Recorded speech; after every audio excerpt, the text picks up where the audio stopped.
मैया जसोदा पूजन पाठ सुस्ति वाचन इत्यादि करवाती है। परीक्षित जी महाराज सुखदेव जी से प्रश्न करते हैं, ये दोनों वृक्ष कौन है और कैसे देवता बन गए? तब महाराज सुखदेव जी वर्णन करते हैं, ये दोनों वृक्ष कुबेर के लड़का हैं। कुबेर मतलब जो धन के रखवारी करने वाले हैं, धन के मालिक हैं माता लक्ष्मी जी। और उनके पास फोटो में आप सब लोग देखे होंगे, एक मोटे से छोटे से खोटे से पुरुष बैठा रहता है, उनका नाम है कुबेर देवता।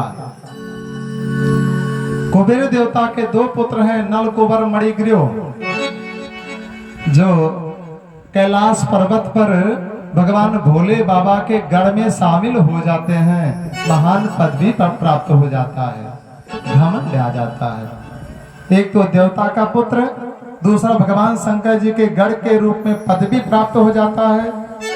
और कहते हैं, छीछिल गढ़ही बह उतरानी और थोड़े धन में खल बौरानी।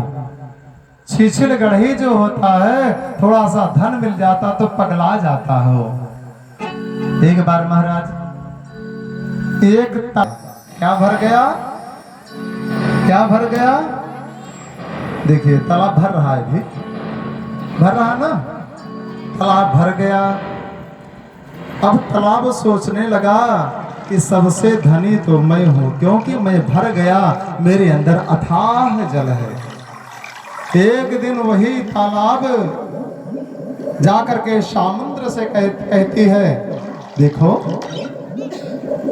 मुझसे शादी कर लो। क्या कर लो? शादी कर लो। समुद्र कहता, ठीक है शादी तो तुमसे करूंगा, लेकिन अभी नहीं, लगन तो खुलता है बैसाख, चैत बैसाख जेठ में। कब? चैत बैसाख जेठ में। जब बैसाख जेठ लगेगा तब तुमसे विवाह करूंगा। समुद्र जब बैसाख लगता है, समुद्र आकर के तालाब के पास पहुंचता है और तालाब से कहता है, क्या तुम मुझसे शादी नहीं करोगी? अब तालाब बेचारी बैसाख के महीना में सूखा करके एकदम दुबली है, मरना जीना लगा है। कहती है, विवाह करना तो दूर, ऐसा लग रहा मैं जिंदा नहीं रह पाऊंगी अगर बारिश नहीं होगा तो। महाराज यही हालत हमारा है, थोड़ा बहुत धन मिल गया, हम गढ़ही के तरह उबाल में आ जाते हैं। अब हम तो बब्बर शेर हैं। कौन है? बब्बर शेर। गांव में हमसे धनी कौन है? लेकिन हम ये पता नहीं है कि पड़ोसी गांव में हमसे भी धनी कोई है। हमें ये पता नहीं है इस देश में बड़े बड़े धन्ना सेठ लोग रहते हैं, भूल गए हैं। आज ये लोग नलकुबर मणिग्रीव घमंड के कारण से स्वर्ग जाते हैं और वेश्याओं अप्सराओं को लेकर के गंगा जी में जा करके डुबकी लगाते हैं।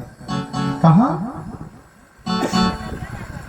मंदाकिनी जैसे पावन गंगा है, जा करके काम क्रीड़ा कर रहे हैं गंगा जी के अंदर, गंगा जी को भी अपवित्र कर रहे हैं।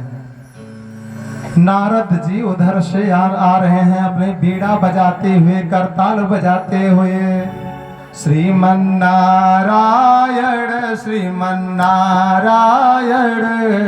नारायण नारायण नारायण श्रीमन्नारायण श्रीमन्नारायण श्रीमन्नारायण नारायण नारायण भजमन्नारायण भजमन्नारायण नारायण नारायण नारायण भजमन्नारायण श्रीमन्नारायण नारायण नारायण नारायण बोलो नारायण बोलो नारायण नारायण नारायण नारायण बोलो नारायण बोलो नारायण बोलो नारायण नारायण नारायण बोलो नारायण नारायण नारायण बोलो नारायण नारायण नारायण। श्रीमन्नारायण श्रीमन्नारायण नारायण नारायण नारायण। मस्ती में झूम हरि गुण गान गाते हुए नारद जी आ रहे हैं। इधर मंदाकिनी से पावन गंगा में ये सब लोग काम क्रीड़ा कर रहे हैं। एक दूसरे के ऊपर जल उठा उठा करके फेंक रहे हैं, एक ऊपर जल क्रीड़ा कर रहे हैं, फेंक रहे हैं। अप्सरा लोग जब नारद जी को देखते हैं वहां से तुरंत निकल करके अपना